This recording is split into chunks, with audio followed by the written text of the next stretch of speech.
May buntag niyo tanan. Magandang umaga sa inyong lahat. Si Mario na naman ito. May bagong lesson na naman tayo. Alam mo, araw-araw ko gumagawa ng at least one simple lesson tungkol sa Bitcoin para araw-araw meron kayo matutunan. Kahit konti lang. Again, inuulit ko, ginagawa ko ito because I want people to basically learn about Bitcoin.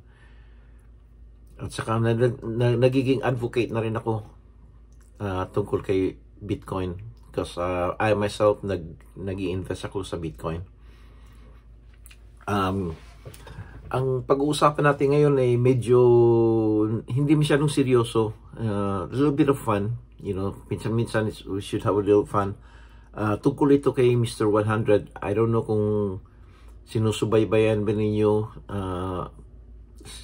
ang Bitcoin kasi merong tao na nagiging legend ngayon hindi nila alam sino yan. Starting 2023, which was last year, he started buying Bitcoin, 100 Bitcoin every day, every single day. So alam mo yung Bitcoin, malaking presyo yun So pero yung halving which just happened last month, April, pinalakihan na niya yung like a week before halving, binibili niya 500 Bitcoins a day. Alam mo yung isang Bitcoin cost about right now mga 60 something.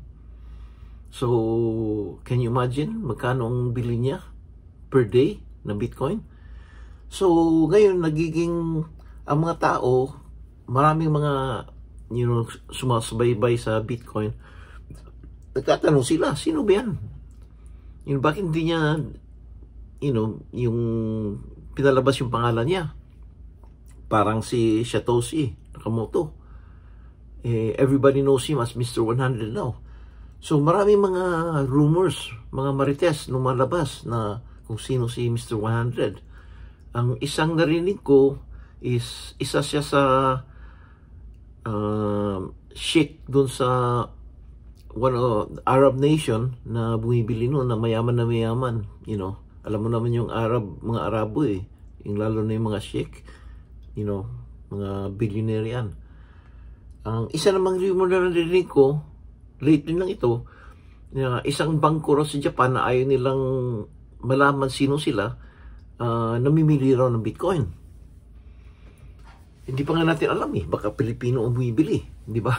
Merong mga 5 Pilipino yato napasok sa Fortune 500. Ibig sabihin, mga billionaire yan. Hindi natin alam. Or mga iba-ibang company, yung mga malalaking company na ayaw sabihin sa mga nila na bumibili sila. So we don't know. And it's been parang legend na rin. Parang si Satoshi na rin na somebody out there is buying 100 Bitcoins a day. Can you imagine that? So, anong lesson natin ngayon?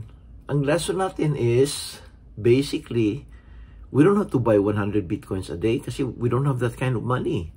We can't even afford 1 Bitcoin. Or half a Bitcoin, mahirapan tayo. Pero kung bibili tayo ng 100 Satoshi, yung maliit na denomination of Bitcoin, we can do that. Araw-araw, bibili tayo ng 100 Satoshi. We can do that. Kasi 1 Satoshi is 0.00063. So, kaya natin bumili ng 100 Satoshi. Kaya pa nga natin bumili ng 1,000 Satoshi. If you think about it.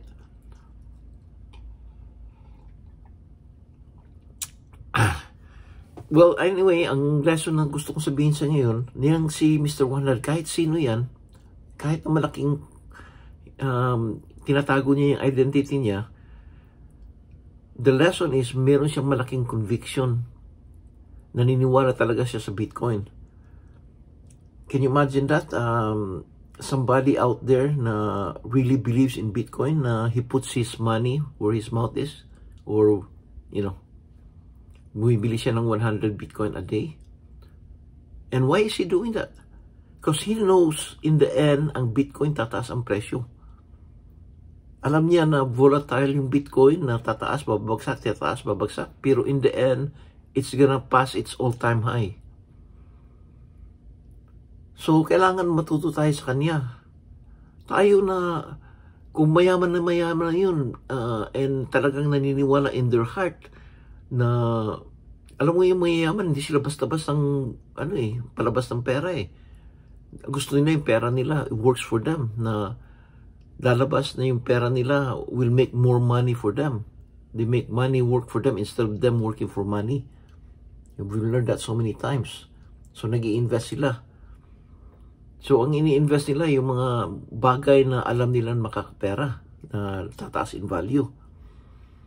So, ganyan ang ginagawa ni Mr. 100. So, kailangan tayo rin, ganun rin, sundin na natin ang ginagawa ni Mr. 100. Tayo rin mismo, kailangan mag-invest tayo in things na alam nila in the end, na tataas ang price. They did their study, they did their, anong kailangan nila malaman tungkol sa Bitcoin. And if they have that high conviction na ang Bitcoin tataas, why not, di ba? Eh tayo rin, we don't have to study what they did kasi wala naman tayong resources, kagaya nila eh. Ang gawin na lang natin, well, kung ginagawa nito ni Mr. Millionaire or Mr. 100 na ganito, why should we be afraid? Yun lang, kulang yung pera natin, so pakonti-konti na lang, hindi kagaya nila na palakihan, kayang-kaya nila. So, ang invest natin, yung kaya natin. So, hopefully, lesson ito para sa lahat natin. So, para hindi tayo matatakot na alam natin na hindi tayo nag-iisa na namimili. Na maraming mayayaman na namimili.